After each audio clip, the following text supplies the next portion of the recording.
Hello hi नमस्ते र स्वागत छ तपाईहरुलाई नेपाली होम कुकिङ च्यानलमा। आज मैले तपाईहरुको लागि स्पेशल भिडियो लिएर आएको छु।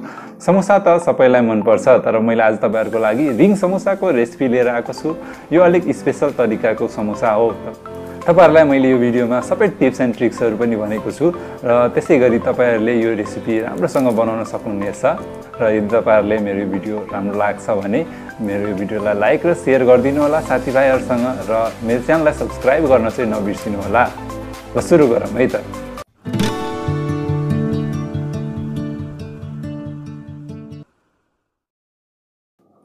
फर्स्ट स्टेपमा हामी आटाको डो बनाउँछौं। त्यसको लागि मैले यहाँ 2 कप मैदा लिएको छु, 1 चम्चा नुन र 1 चम्चा अजवाइन। अजवाइनलाई हामीले हातले क्रस गरेर यसमा राख्छौं।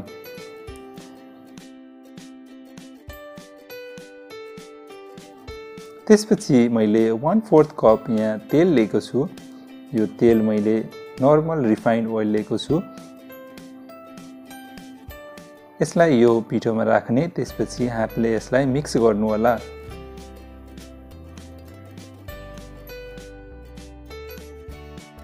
हातले राम्रोसँग मिक्स गरिसकेपछि अब हामीले यसको डो बनाउनु पर्ने हुन्छ। त्यसको लागि मैले यहाँ पानी लिएको छु। पानी मैले मेजरिङ कपमा लिएको छु र त्यसपछि यहाँ थोरै थोरै गरेर पानी राख्ने।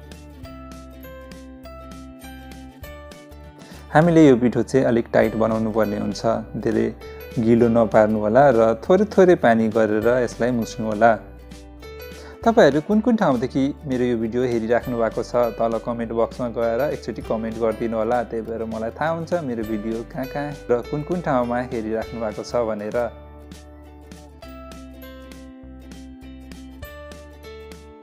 अब यो हाम्रो पिठो मुछेर रेडी भइसकेको छ। हेर्नुस् त कस्तो टाइट बनेको छ। र मैले यो 1 कप पानी पनि युज गरेको छुइनँ। यसको 1/4 कप जति मात्रै पानी युज भएको छ। अब यसलाई हामीले 20 मिनेटसम्म छोपेर राखिदिने र अब सेकेन्ड स्टेपमा हामीले स्टफिङ बनाउनु पर्ने हुन्छ। त्यसको लागि मैले यहाँ मैले बोइल्ड पोटेटो लिएको छु, उमालेको आलु। यसलाई अब हामीले ताछिरहेछौँ। यसलाई अब म्यास गर्नुपर्ने हुन्छ। तपाईहरुले चम्चा युज गर्नु होला यदि तातो छ भने। अब यसलाई म्यास गरिसकेपछि हामीले यसको स्टफिङ तयार गर्नुपर्ने हुन्छ। त्यसको लागि मैले यहाँ एउटा प्यान लिएको छु। यो प्यानमा अब मैले तेल राख्न गइरहेको छु। यहाँ मैले 2 चम्चा जति तेल राखेको छु।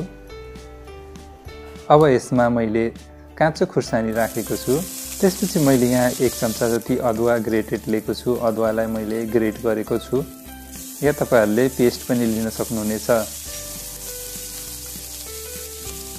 अब यसलाई चलाउनु होला। र त्यसपछि मैले यहाँ हरियो मटर लिएको छु। हरियो मटरलाई अब अलिकति पकाउनु पर्ने हुन्छ। त्यसको लागि मैले यहाँ 1-2 चम्चा जति पानी राखेर यसलाई बिर्को लगाएर 2 मिनेट जति पकाएको छु। थोरै पानी राख्नु होला र अब छोपेर 2 मिनेटसम्म पकाउनु पर्ने हुन्छ।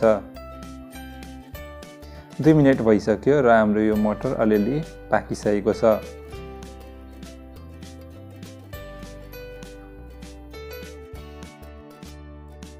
र अब यसमा मैले मुङफली राख्दैछु। यो मुङफली तपाईहरुले काँचो किनेर यसलाई फ्राई पनि गर्न सक्नुहुनेछ। र यसलाई एकचोटी मिक्स गर्नु होला। त्यसपछि मैले यसमा मसला राख्न गइरहेको छु। 1 चम्चा जति मैले जीरा पाउडर लिएको छु, 1 चम्चा धनिया पाउडर, आधी चम्चा मैले यहाँ बेसार लिएको छु र आधी चम्चा खुर्सानीको पाउडर। त्यसपछि मैले 1 चम्चा जति चाट मसला पनि राखे। अब यसलाई राम्रोसँग मिक्स गर्नु होला। र त्यसपछि मैले अब यसमा म्यास्ड पोटेटो राख्दैछु। अघि हामीले फुटाको आलु राख्न गइरहेको छु। अब यो आलुलाई राम्रोसँग मिक्स गर्नु होला र 2-3 मिनेटसम्म पकाउनु होला। तपाईहरुले यसमा स्वाद अनुसार नुन राख्नु होला। त्यसपछि अनि 2-3 मिनेटसम्म पकाउनु होला। हाम्रो यो स्टफिङ पनि रेडी भइसकेको छ। र त्यसपछि हाम्रो यो पिठोलाई अब बेल्नु पर्ने हुन्छ। अब यसलाई 30 सेकेन्ड जति फेरि एकचोटि मिलाउनु होला र त्यसपछि यसलाई मैले इक्वल पार्टमा डिवाइड गर्दैछु। बराबर बराबर पार्टमा मैले यसलाई काटेको छु र अब मैले सबैलाई बलमा राखेर एक एक गरेर बेल्न गइरहेको छु। अब यसलाई तपाईले मज्जाले पातलो हुने जेलसम्म बेल्नु होला, कतै मोटो या कतै पातलो नराख्नु होला।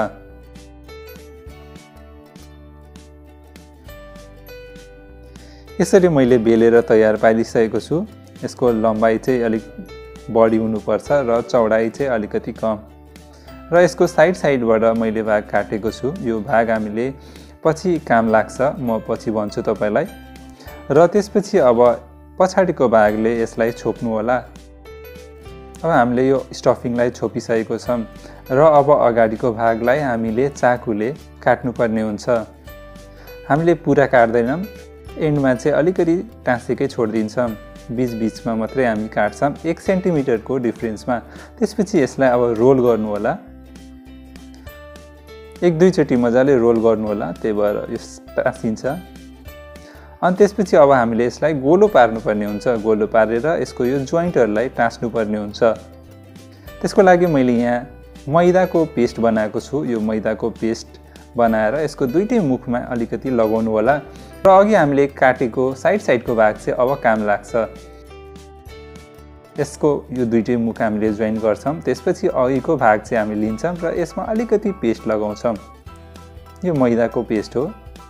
अब यसलाई हामीले यसरी टाल्छौं। यसरी टालिसकेपछि हामीले जोइन्ट पनि हेर्न सक्दैनौं। हाम्रो यो कति मजाको राम्रो समोसा बनेर रेडी भएको छ, हेर्नुस् त।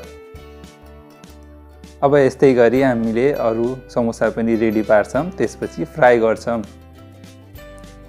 फ्राई गर्नलाई अब हामीले यहाँ एउटा कराई लिन्छौं र यो कराईमा तेल तताउँछौं। तेल चाहिँ धेरै तातो हुनु हुँदैन, कम फ्लेममा लो हिटमा हामीले यसलाई सुरुमा 2-3 मिनेटसम्म पकाउँछौं। यदि हाई हिटमा हामीले यो समोसालाई पकायौं भने यो समोसा हाम्रो फुल्छ र बबल्स जस्तो आउँछ समोसामा। त्यही भएर हामीले त्यो एभोइड गर्नलाई हामीले यसलाई लो फ्लेममा पकाउनु पर्ने हुन्छ 2 देखि 3 मिनेटसम्म। त्यसपछि यसलाई अब टर्न गर्नु होला र गोल्डन ब्राउन हुन्जेलसम्म हामीले पकाउनु पर्ने हुन्छ। 2 देखि 3 मिनेटपछि हामीले यसको फ्लेम अलिकति हाई गर्छौं र यो समोसालाई पकाउँछौं। हेर्नुस् त हाम्रो यो समोसा कति मजाको गोल्डन ब्राउन कलरको भएर पाकिसकेको छ। यसलाई अब मैले एउटा प्लेटमा निकाल्न गइरहेको छु।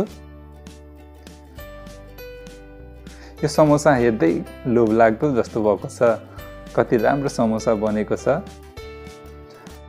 अब यसै गरी अरु ब्याच समोसालाई पनि फ्राई गर्छौं र यसलाई पनि यसै गरी निकाल्छौं। तपाईहरुलाई यो समोसा बनाउने बेलामा के ध्यान राख्नुपर्छ भनेपछि तपाईहरुले आटा चाहिँ टाइट बनाउनु पर्ने हुन्छ र आटालाई बेल्ने बेलामा पुरै पातलो बेल्नु पर्ने हुन्छ र मोटो र पातलो कतै राख्नु हुँदैन। त्यसपछि हामीले त्यो साइडको भाग काटेर अनि आलुको स्टफिङलाई चाहिँ हामीले पुरै छोप्नु पर्छ। त्यसपछि मात्रै कटिङ गर्नुपर्छ र तेललाई चाहिँ लो फ्लेममा तताउनु होला अनि 2 देखि 3 मिनेटसम्म लो फ्लेममै पकाउनु होला र त्यसपछि मात्रै हाई फ्लेममा पकाउनु पर्ने हुन्छ। यति टिप्सहरु फलो गर्नुभयो भने तपाईको समोसा पनि राम्रो बन्नेछ र तपाईहरुलाई यदि यो भिडियो राम्रो लागेको छ भने भिडियोलाई लाइक र शेयर गरिदिनु होला अनि मेरो च्यानललाई सब्स्क्राइब गर्न चाहिँ नबिर्सिनु होला।